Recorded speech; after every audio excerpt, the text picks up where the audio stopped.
বলেছে মুগ্ধকর নান্দনিক বলয়। বহু বহু দূরের অনেক গ্রহ বরফ ঢাকা, অনেক গ্রহ আবার পুরোটাই এই বিচিত্র সুন্দর বরফেই তৈরি। সৌরজগতের অনেকটা জুড়ে যেমন পাওয়া যায় বরফের দেখা, এমনি সীমা পেরিয়ে গেলেও পাওয়া যাবে বরফের খোঁজ। কাছের ও দূরের এসব বরফ বিশ্ব নিয়ে গবেষণা করলে আমাদের নিজেদের গ্রহটিকে আরো ভালোভাবে বোঝা যায়, কারণ আমরা যতটা ভাবি আমাদের প্রিয় এই গ্রহটি তার চেয়েও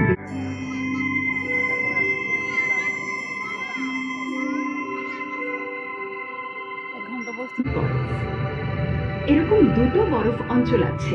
এর একটা পৃথিবীর উত্তরাঞ্চল মানে আর্কটিকে। এটা আসলে বিশাল এক বরফ জমাট সমুদ্র। চারদিকে তার বিস্তীর্ণ বা ডুবোজাহাজ সহজে ঘুরে বেড়াতে পারে এর নিচ দিয়ে। সাম্প্রতিক গবেষণা বলছে বরফের এই অংশটি ধীরে ধীরে আরো পাতলা হয়ে যাচ্ছে, চুপসে যাচ্ছে আরো।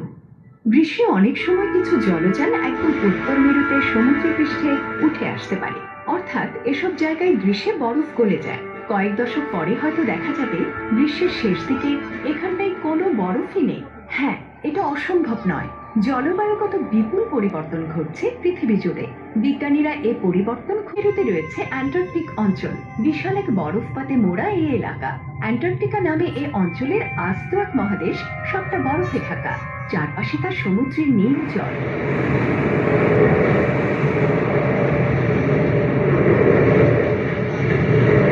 এই বরফ অঞ্চল অবিভক্ত, আর এখানে বয়ে চলে হাড় বেয়ে রয়েছে বিশাল সব বরফের নদ, হিমবাহ বইছে সমুদ্র পানে।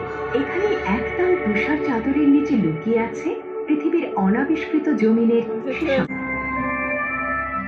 বিশেষ ধরনের যন্ত্র দিয়ে 2.5 কিলোমিটার বরফ খুঁড়ে মানুষ উঁকি দিতে চেষ্টা করেছে এই হারানো পৃথিবীর গভীরে। যুক্তরাষ্ট্রের আকারের বিশাল এক মহাদেশ রয়েছে সেখানে। আছে সারি সারি পাহাড়, পর্বত, হ্রদ ও নদী।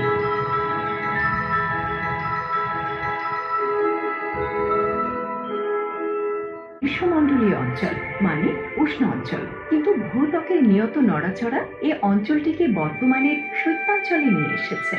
জমাট পানি ও কার্বন ডাইঅক্সাইডের বরফ। বরফের অনেকগুলো স্তর দেখে বোঝা যায় কালের প্রবাহে বরফ স্তরের নিয়মিত বদলে যাওয়ার ধরন। এ নভোযানের উপাত্ত থেকে জানা যাবে মঙ্গলে কখনো আদিপ্রাণ ছিল কিনা। হয়তো অন্য কোথাও, অন্য কোনো গ্রহে আজও বরফের মাঝে রয়েছে অন্য কোনো ধরন।